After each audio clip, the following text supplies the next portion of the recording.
नमस्ते, स्वागत है आप सभी का ग्रेट मंत्रा के यूट्यूब चैनल पर।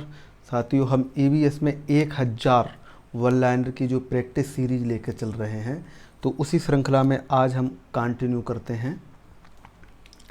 इसमें है काली मृदा में उगाई जाने वाली खरीफ ऋतु की महत्वपूर्ण नकदी फसल है, तो वो है कपास। फिर ये पूछ रहा है साधारण कांच बनाने में प्रयुक्त पदार्थ होता है, तो सिलिका, बिरंजक पदार्थ और कैल्शियम ऑक्साइड। एन, पी और के का अर्थ होता है नाइट्रोजन, फास्फोरस और पोटेशियम। कृषि प्राथमिक प्रकार की क्रिया है, कृषि प्राथमिक प्रकार की क्रिया है। मिट्टी को जोतना है क्योंकि इसमें मिट्टी के अंदर के पोषक तत्व ऊपर आ जाते हैं।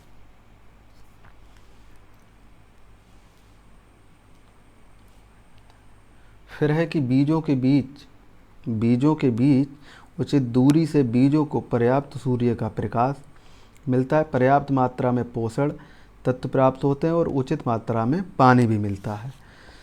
हरी खाद जो बनती है वो किससे तैयार होती है? मूंग से, उड़द जैसी फसलों को उगाकर। शैवालों के द्वारा नाइट्रोजन का फिक्सेशन होता है, स्थिरीकरण होता है। सिंचाई का सबसे अच्छा तरीका है वो ट्रिप यंत्र। फिर 2 या 4D क्या है? तो ये खरपतवार नाशक है, इसके लिए हम बोलेंगे 2,4-D। क्या है? ये खरपतवार नाशक है। लद्दाख की चांगपा जनजाति चलबासी पशुचारण प्रकार की कृषि करती है।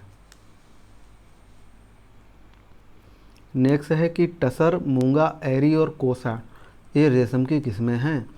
रेशम होता है एक प्रकार का प्रोटीन। भारत में मधुमक्खियों को पालने का सही समय है वो अक्टूबर से सितंबर। ज्वार और बाजरा शुष्क क्षेत्रों में उगाए जाते हैं। सुनहरा रेशा पटसनुक कहा जाता है और पादप रेशे हैं जूट, कपास दोनों। फिर भेड़ों से ऊन गर्मियों में उतारी जाती ताकि भेड़ों गर्मी को बर्दाश्त कर सकें। मिट्टी की सबसे ऊपर की परत काली होती है, उसके लिए हम ह्यूमस कहते हैं, ह्यूमस और खनिज तत्व इसमें पाए जाते हैं। लाल मिट्टी सिंचाई के बाद उपजाऊ बन जाती है और काली मिट्टी कपासी मृदा ये कहलाती है। मरुस्थलीय लद्दाख में मृदा पाई जाती है मरुस्थलीय। और एक्रिलिक को कृत्रिम ऊन कहते हैं और ऊन की किस्में पश्मीना और अंगोरा ये ऊन की किस्में हैं। और गन्ना सबसे अच्छा उगाया जाता है उत्तर प्रदेश में। नेक्स्ट है कि महाराष्ट्र प्रसिद्ध है तो ज्वार की खेती के लिए, और महाराष्ट्र का जो नासिक शहर है वो अंगूर की खेती के लिए प्रसिद्ध है। और संतरा जो है नागपुर का प्रसिद्ध है। और मसालों के लिए केरल प्रसिद्ध है। केसर खेती के लिए जम्मू और कश्मीर प्रसिद्ध है। पश्चिम बंगाल का जो सिलीगुड़ी जो शहर है वो प्रसिद्ध है। और अनानास के लिए ये जो पश्चिमी बंगाल के सिलीगुड़ी शहर प्रसिद्ध है।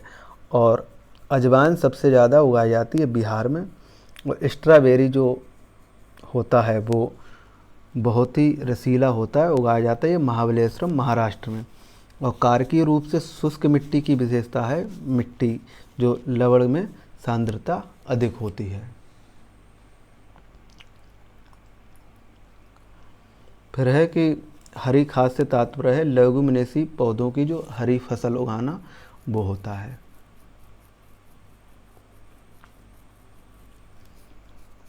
नेक्स्ट ये क्या कह रहा है?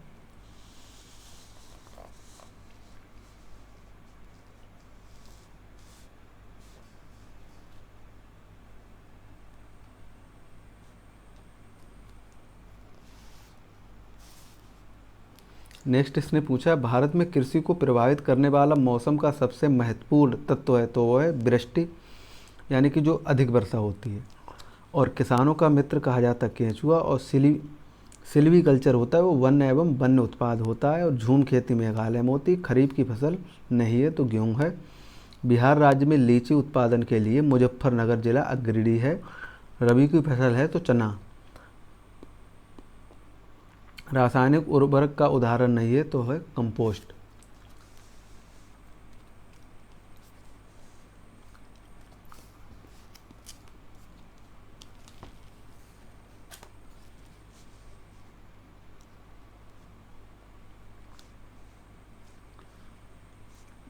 नेक्स्ट है, कोई किसान उर्वरकों और कीटनाशकों का अधिक प्रयोग करेगा, अपने खेतों में बार बार धान की जो फसल उगा रहा है, ऐसा करने से उसके खेती की मृदा क्या हो जाएगी, बंजर हो जाएगी। बिहार राज्य के लोगों के लिए मधुमक्खी पालन शुरू करने की जो सबसे अच्छी समय होता है, अवधि होती है, वो होता है अक्टूबर से दिसंबर। बिहार के गाँव में बहुत से किसान अतिरिक्त धन कमाने के लिए मधुमक्खी पालन करके शहद एकत्रित करने का कार्य करते हैं, और मधुमक्खी पालन शुरू करने का सबसे अच्छा जो समय होता है वो अक्टूबर से दिसंबर तक होता है बिहार वालों के लिए। फिर है, एक ही फसल को बार बार उगाने से बहुत से रसायनों के उपयोग करने से मृदा बंजर हो जाती है। अब ये जो हमारा नेक्स्ट जो आ रहा है वो समझो, कह रहा है कि पृथ्वी का 3/4 भाग जल से ढका है। हाइड्रोमीटर से आर्द्रता को मापा जाता है और पृथ्वी पर मौजूद जल का 99% जल हमारे लिए अनुपयोगी है। और मिनीमाता जो रोग होता है, ये मरकरी जो पारा होता है उससे पानी में घुलने से होता है, और दूषित जल में फिटकरी डालने से शुद्धियाँ नीचे बैठ जाती हैं। फिर है कि जो वायु गैस है, वायु गैस का मिश्रण है, इसमें nitrogen, oxygen, carbon dioxide, argon के अलावा धूल के कण और जलवाष्प भी होते हैं। इस मिश्रण में कार्बन डाइऑक्साइड की मात्रा 21% होती है। कार्बन डाइऑक्साइड गैस पृथ्वी को गर्म रखने में मदद करती है।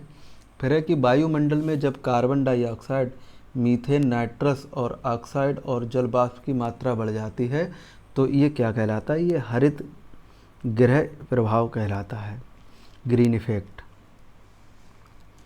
नेक्स्ट है कि जो वायुमंडल में परतों में जो विभाजित है, तो 5 परतों में ये विभाजित है। इसमें क्षोभ मंडल है, समताप मंडल है, वो मैंने बताया, छोड़ सभी मैं आई बाहर, छोड़ सभी मैं आई बाहर, तो ये 5 हो जाएंगे। ऐसे फिर गैस का प्रयोग भोजन बनाने के लिए करते हैं, कार्बन डाइऑक्साइड, और ओजोन छिद्र की इकाई मापा जाता है डाप्सन से। जल एक सार्वत्रिक विलायक है और ग्लेशियर जिस जल से स्रोत का योगदान अधिक है, ग्लेशियर का, तो जल के स्रोत में योगदान अधिक। फिर वायुमंडल में 0.001 ये क्या है, वायुमंडल है, और भूगर्भ ये 0.625 है। महासागरों में जो जल की प्रतिशतता है वो बता रहा है कि ग्लेशियर और ध्रुवों पर 2% है, महासागरों में ये ग्लेशियर और ध्रुवों पर ये 2.15% है, और महासागरों में 9.72% है, और भूगर्भ यानी कि जो अंदर है वो 6.25% है, और वायुमंडल में ये 0.001% है। आगे ये क्या कह रहा है,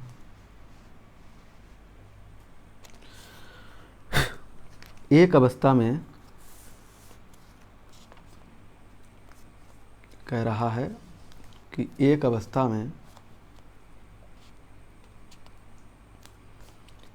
अवस्था से दूसरी अवस्था में पानी के बार बार बदलने तथा फिर से जल में परिवर्तन होने को प्रक्रम को हम जल चक्र कहते हैं। जल में लवण मिलाने के लिए क्वथनांक में वृद्धि हो जाती है। महासागरों का जो जल है, महासागरों में घुले हुए लवण में जिस लवण की मात्रा सबसे अधिक होती है वो सोडियम क्लोराइड, और सबसे अधिक लवणीय सागर है तो वो मृत सागर है। और झील बर्फ़ के जमने के बाद मछलियाँ जीवित रह लेती हैं, क्योंकि झील में जल का जो घनत्व है वो बर्फ़ से अधिक होता है। फिर कह रहा है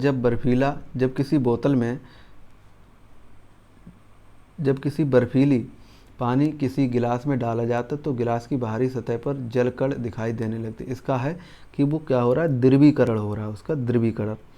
जब किसी बोतल में पानी भरा जाता है और उसे जमने दिया जाता है तो बोतल टूट जाती है, क्योंकि पानी जमने पर फैलता है। भारी जल प्राप्त किया जाता है अधिक समय तक जल के वैद्युत अपघटन से, और शुद्ध पेयजल जो होता है वो आवश्यक मात्रा में घुली ऑक्सीजन होती है, उसके लिए कहते हैं। फिर है कि जो तरुण भारत संघ कार्यरत है, तो ये राजस्थान में है। और स्पर्श गंगा अभियान चलाया जाता है, ये उत्तराखंड में है। विश्व जल दिवस 22 मार्च को मनाया जाता है। जल का अधिकतम जो घनत्व होता है वो 4 सेल्सियस होता है। भारी जल का सूत्र होता है D2O। और जल को हम शुद्ध कर सकते हैं, जल को उबाल कर, जल को छान कर और जल में क्लोरीन डालकर। फिर है भारी जल की खोज किसने की, तो यूरे और बासबर्न ने 1932 में की थी, 1932 में। फिर है कि भारी जल का उपयोग किया जाता है तो ड्यूटेरियम के निर्माण में और कृत्रिम तत्वों के रूपांतरण में और नाभिकीय यंत्रों में मंदक के रूप में जो ड्यूटेरियम होता है। फिर है जल की कठोरता का कारण है, तो जल में कैल्शियम और मैग्नीशियम के बाइकार्बोनेट और क्लोराइड और सल्फेट जो लवणों का घुला होना, ये होता है। फिर जल को शुद्ध करने के लिए कुओं में डाला जाता है तो पोटेशियम परमैंगनेट, या हम इसे ब्लीचिंग पाउडर भी कहते हैं। फिर है दूषित जल से होने वाली बीमारियां, तो हैजा है, पीलिया है, टाइफाइड है, पेचिस है, अतिसार है, डायरिया है। यह जल स्रोत का घनत्व अधिक है तो बंगाल की खाड़ी तथा अरब सागर में। फिर है कि ये जो स्टोन लेप्रोसी है, ये पत्थरों का गलना कहलाता है। लंदन धूम्र दिखाई देता है ये सुबह को। और ये सार्वजनिक शहरों में धूम्र वायु प्रदूषण नहीं होगा। सार्वजनिक वाहन है के प्रयोग, ये क्या है, धूम्र वायु प्रदूषण नहीं है। हाँ, तो सार्वजनिक वाहनों में प्रयोग LPG और CNG के प्रयोग से और सौर ऊर्जा, पवन ऊर्जा, बायोगैस के प्रयोग से वायु प्रदूषण नहीं होगा। नेक्स्ट ये पूछ रहा है कि सबसे ज़्यादा वायु दाब समुद्री सतह से सबसे ज़्यादा वायु दाब समुद्री सतह से पाया जाता है। पछुआ पवन का उदाहरण स्थानीय पवनें और सेल्सियस, फ़ारेनहाइट, केल्विन पैमाने, ये ऊष्मा मापते हैं। डॉक्टरी तापमापी जो मनुष्य का तापमान मापता है वो 37 सेल्सियस पर काम करता है, मनुष्य का जो तापमान है। और ठोस वस्तुओं में ऊष्मा का संचरण चालन के द्वारा होता है।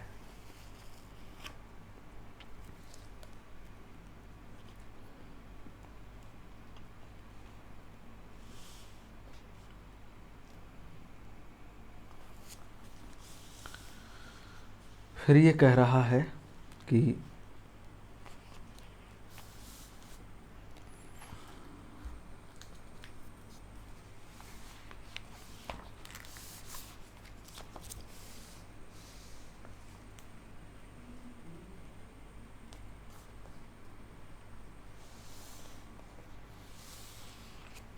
यहाँ से संवहन, देखो संवहन क्या है वो समझते हैं।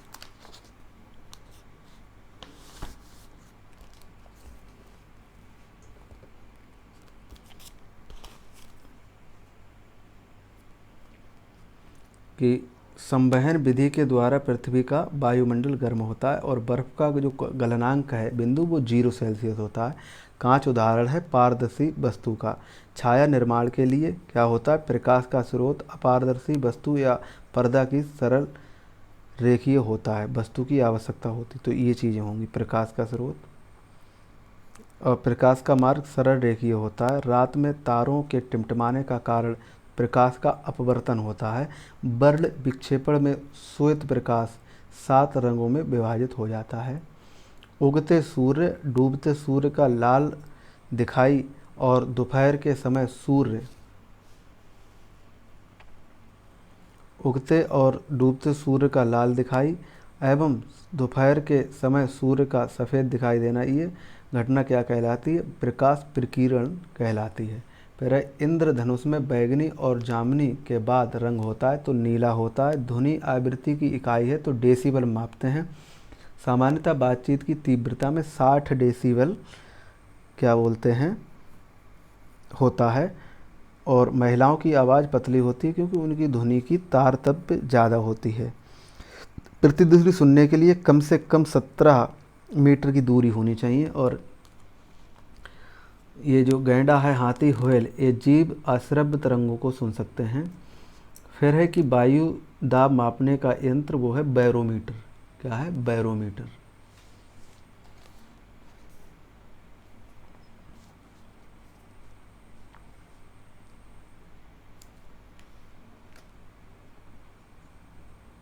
कहाँ बैरोमीटर। फिर है कि जो SO2 है ये वायुमंडलीय प्रदूषक अम्लीय वर्षा का कारक है। और कार्बन जो है CO2, ये जो CO, ये कार्बन जो ऑक्सीजन है ये गैस नहीं, ये ग्रीन हाउस गैस नहीं है। फिर है कि ऑक्सीजन और नाइट्रोजन ये वायुमंडल में 99% भाग गैसों का विस्तार करती हैं।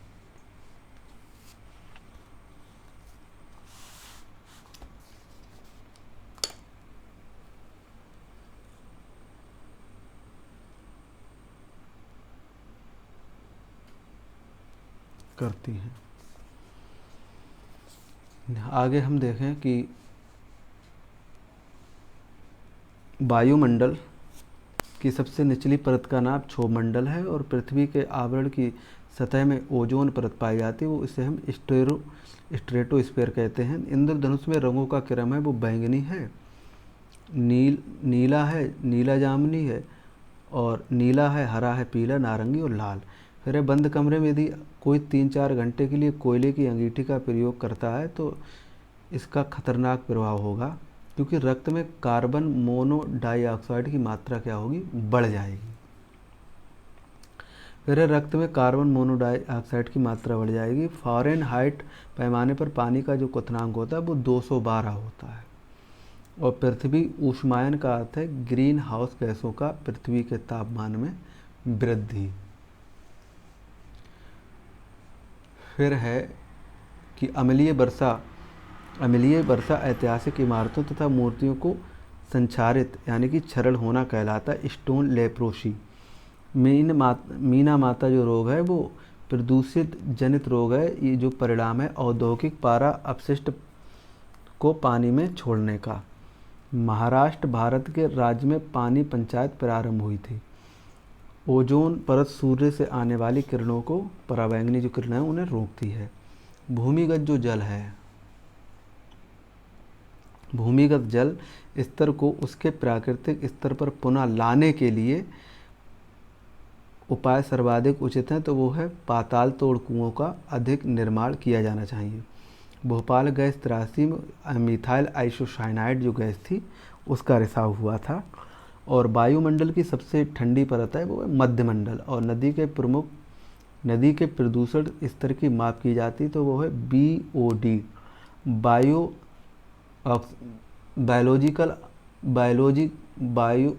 बायोकेमिकल ऑक्सीजन डिमांड इसे हम बोलते हैं। ग्रीन हाउस गैस है तो है मीथेन CH4।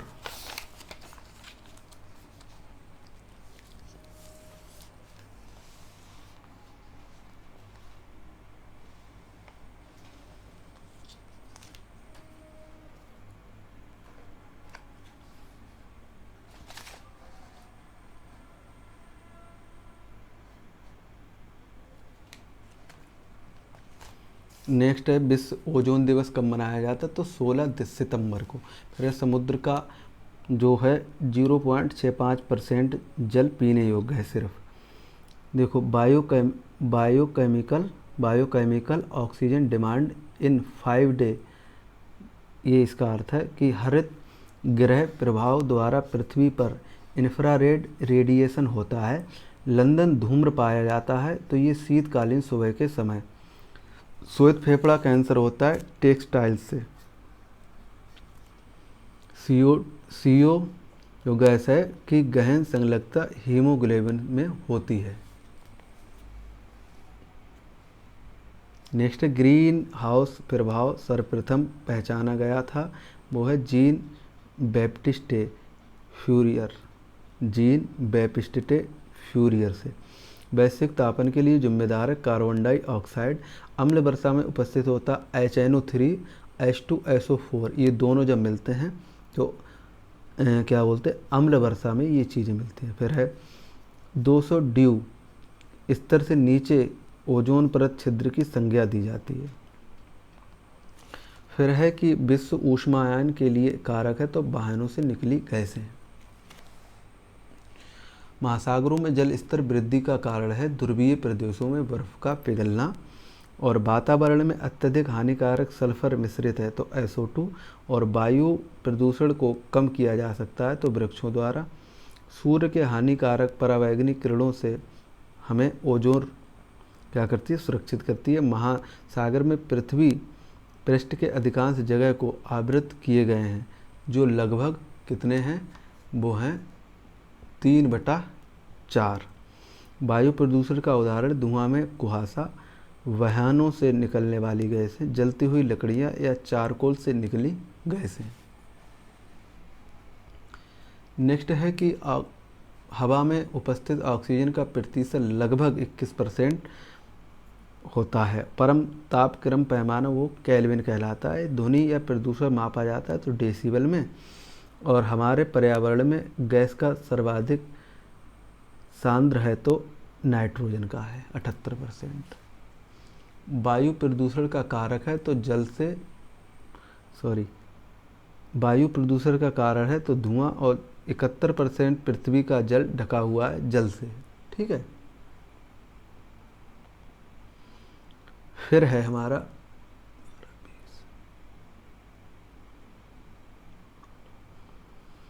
विश्व में जल संकट का प्रमुख कारण है नगरीकरण, और वायुमंडल में नाइट्रोजन गैस की प्रतिशत मात्रा तो है 78.9%। प्रकाश का वेग अधिकतम, कह रहा वेग अधिकतम किसका है, तो प्रकाश का होता है। हवा में सर्वाधिक मात्रा में पाई जाने वाली गैस है नाइट्रोजन। तरुण भारत संघ नामक समूह संबंधित है तो पुरानी झीलों को निर्मित करने से। आगे ये क्या कह रहा है, आगे कह रहा है कि रेखा की माँ के लिए रोजाना तालाब से लाए पानी में फिटकरी डालती है तो हल्के निलंबित अपद्रव्यों को अपसादित करने के लिए। फिर है मछली या जो एक्वेरियम होता है, मछली घर एक्वेरियम, हवा वाला पंप रखा जाता है ऑक्सीजन के पानी में घुलने देने के लिए। मतलब ऑक्सीजन पानी घुल जाएगा तभी ये मछलियाँ जीवित रहेंगी।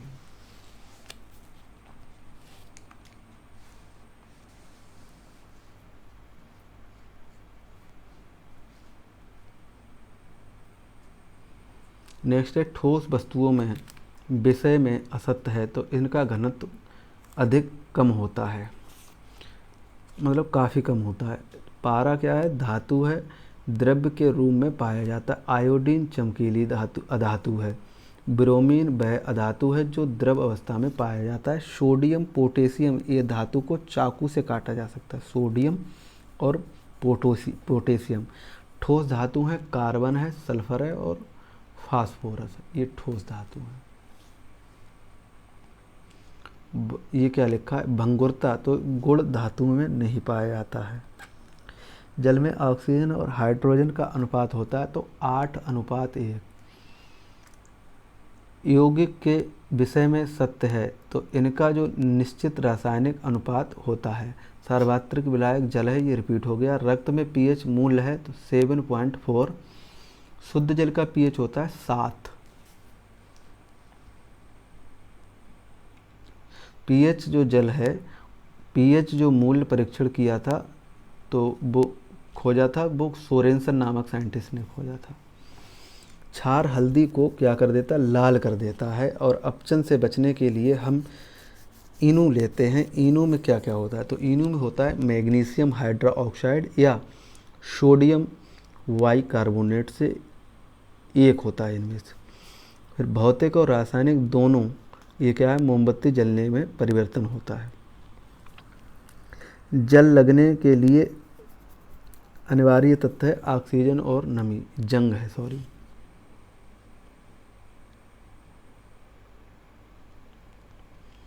फिर है कि जो थ्रेशिंग विधि के द्वारा अनाज के कणों को डंडियों से अलग किया जाता है। जो थ्रेशिंग होता है उसमें अनाज के कणों द्वारा डंडियों को अलग किया जाता है। लोहा, निकेल और कोबाल्ट ये धातुएं चुंबक से आकर्षित होती हैं। फिर है कि ये जो अवसादन है, निस्तारण और निस्पंदन और बाष्पीकरण, ये क्या है, चीनी और रेत के मिश्रण को अलग करने की विधियों का सही क्रम है। और समुद्र में शुद्ध जल प्राप्त करने के लिए जो विधि होती है वो होती है द्रव्य शोधन। फिर कच्चे तेल से प्रभाजी आपसन विधि से पदार्थों को अलग किया जाता है। और घर्षण के लाभ हैं जैसे धागे में गांठ बांधना, माचिस की तीली का जलना और भवनों निर्माण का होना। दरवाजे के कब्जों में घर्षण हो इसके लिए हम तेल डाल देते हैं या ग्रीस लगा देते हैं।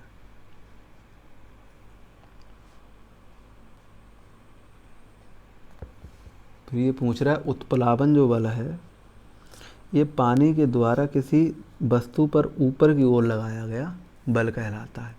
कोई वस्तु पानी में डूबेगी, वस्तु का भार उसके उत्प्लावन बल से जब अधिक होगा। फिर ये कह रहा है कि मृत सागर कहाँ है, तो ये एशिया महाद्वीप में स्थित है। नाइट्रस ऑक्साइड हंसाने वाली गैस है ये, और कैल्शियम कार्बाइड ये रसायन आम को पकाने में प्रयोग होता है। फिर है 1 गिलास पानी में चुटकी भर नमक घोल दिया जाता है तो पानी का स्तर कैसा रहेगा, तो पानी का स्तर कैसा रहेगा, समान रहेगा। फिर है कि विलेय और पाठ की प्रायोगिक व्याख्या हेतु विलेय के रूप में शिक्षक को पदार्थ लेना चाहिए, तो सोडियम क्लोराइड और कार्बन डेटिंग विधि प्रयुक्त की जाती है वस्तु की आयु ज्ञात करने में।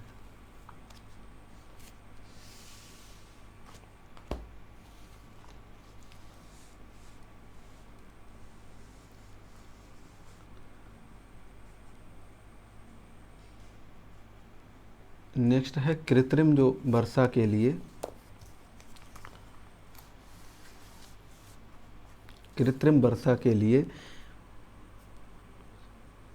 उपयुक्त है, तो सिल्वर आयोडाइड जो होता है वो कृत्रिम वर्षा के लिए जिम्मेदार होता है।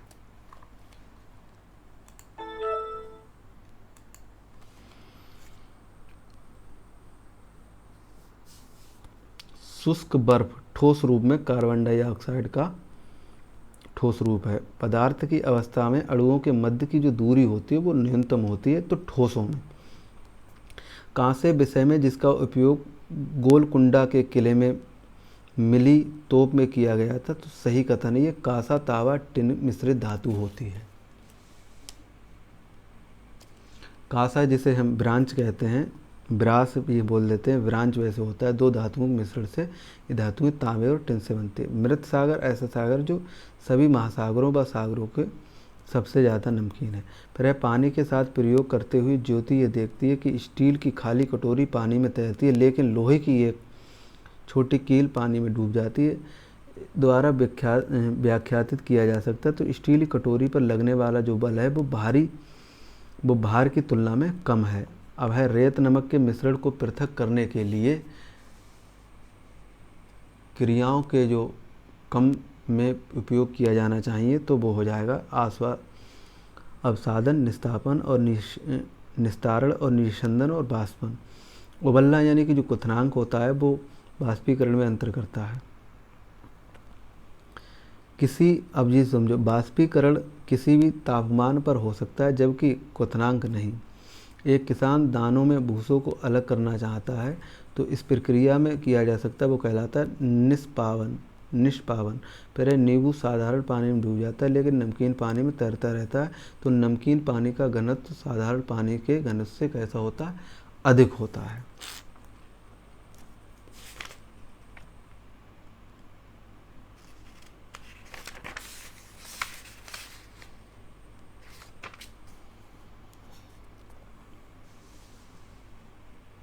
आगे है कि ऊर्जा के परंपरागत जो स्रोत हैं, कोयला है, पवन है, लकड़ी है। परमाणु ऊर्जा तो अवर्णनीयकरण और गैर परंपरागत है, और बिटुमिनस कोयले को सबसे अच्छा उपयोग किया जाता है। पश्चिमी बंगाल में जो रानीगंज क्षेत्र में कोयला उत्पादन अग्रणी है। जम्मू कश्मीर में पाया जाने वाला कोयला अंथ्रासाइड है। काला सोना पेट्रोलियम कहा जाता है। प्रवाही आस्वावन विधि ये पेट्रोलियम से बनती है, और प्राकृतिक गैस का मुख्य संघटक है मीथेन। वाहनों के लिए साफ ये जो है सुथरा ईंधन है, तो सीएनजी। फिर है जो भाखड़ा नांगल जो बांध है वो कहाँ है, सतलज नदी पर है। हीराकुंड ये महानदी पर है। नागार्जुन कृष्णा पर है, और बगलियार ये चिनाव पर है। सौर सेल किससे बनते हैं, ये सिलिकॉन और सिलिकॉन और गैलियम से बनते हैं। उष्णकटिबंधीय जो देशों में ऊर्जा का उपयोग प्रचुर मात्रा में हो सकता है। जवाहरलाल नेहरू राष्ट्रीय सोलर मिशन की शुरुआत 2011 में की गई थी। नेक्स्ट है कि जो मणिकर्ण पूना घाटी तातापानी का जो खंबत संबंधी है, तो ये भूतापीय ऊर्जा से है। भारत में जो थोरियम खनन के लिए प्रसिद्ध है जादूगोड़ा, झारखंड जो राज्य में पड़ता है। आगे है कि ऊर्जा का एसआई मात्रक है, तो वो क्या है? जूल। ऊर्जा का एसआई मात्रक क्या है? वो है जूल। और प्रकाश ऊर्जा का विद्युत ऊर्जा में परिवर्तन करता है, तो है सौर सेल में सही सुमेलित। सौर सेल में प्रकाश ऊर्जा का विद्युत ऊर्जा में परिवर्तित करता है सौर सेल।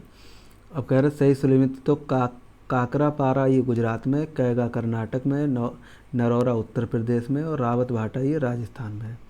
ऊर्जा का अक्षय संसाधन नहीं तो पेट्रोलियम, और ऊर्जा का अप्रदूषकारी स्रोत है तो सौर ऊर्जा है। फिर ये पूछ रहा है सीएनजी का ईंधन के रूप में इस्तेमाल किया जाता है वाहनों और उद्योगों में। फिर ये पूछ रहा है कि एलपीजी जो है इसका संक्षिप्त रूप है, तो विस्तारित क्या है? तो liquefied petroleum gas. Liquid petroleum gas नहीं होगा, लिक्विफाइड पेट्रोलियम गैस होगा। बायोडीजल तैयार होता है जेट्रोफा से, और बायोगैस संयंत्र में प्रयोग नहीं होता तो खनिज तेल। सीएनजी का संक्षिप्त रूप है कंप्रेस्ड नेचुरल गैस। इसे सीएनजी फुल फॉर्म है कंप्रेस्ड नेचुरल गैस।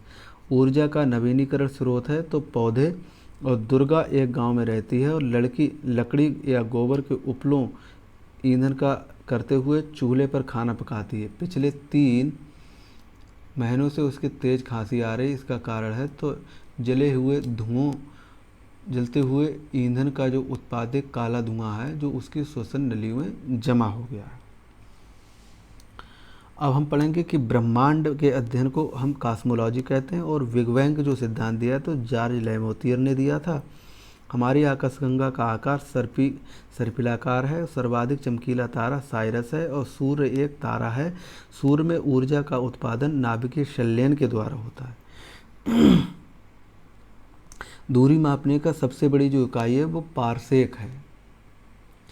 और सौरमंडल में 8 ग्रह हैं जो खगोलीय पिंड ग्रह के चक्कर काटते हैं, उन्हें हम चंद्रमा कहते हैं। जो खगोलीय पिंड ग्रहों के चक्कर काटते हैं उन्हें हम, ये गलत है, ग्रह का चक्कर होगा। नीला ग्रह है पृथ्वी, लघु और तंत्र ये बृहस्पति है, और लाल ग्रह है मंगल, और बाह्य जो ग्रह है वो वरुण है। ग्रह का परिक्रमण काल सबसे कम है तो वो बुध का है। लेटा हुआ ग्रह नाम से जाना जाता है तो अरुण को, और सबसे बाह्य आंतरिक ग्रह है तो वो मंगल है। ग्रहों के विषय में पढ़ाते हुए ग्रह के विषय में पढ़ाते हुए जब अध्यापक ने बताया कि शुक्र सबसे ज़्यादा गर्म है, तो बच्चों के मन में प्रश्न उठा कि बुध को सबसे ज़्यादा गर्म होना चाहिए क्योंकि वह सूर्य के सबसे नज़दीक है। अध्यापक ने शुक्र के सबसे ज़्यादा गर्म होने का कारण बताया कि वायुमंडल में कार्बन डाइऑक्साइड की मात्रा अधिक है। किसके? जो ये ज़्यादा चमक रहा है।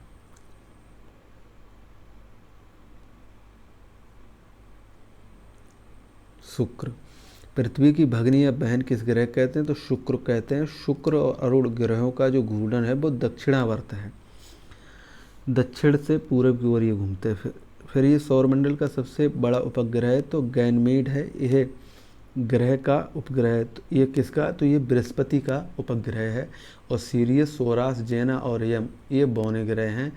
और हेली पुच्छ तारा ये 76 साल बाद दिखाई देता है।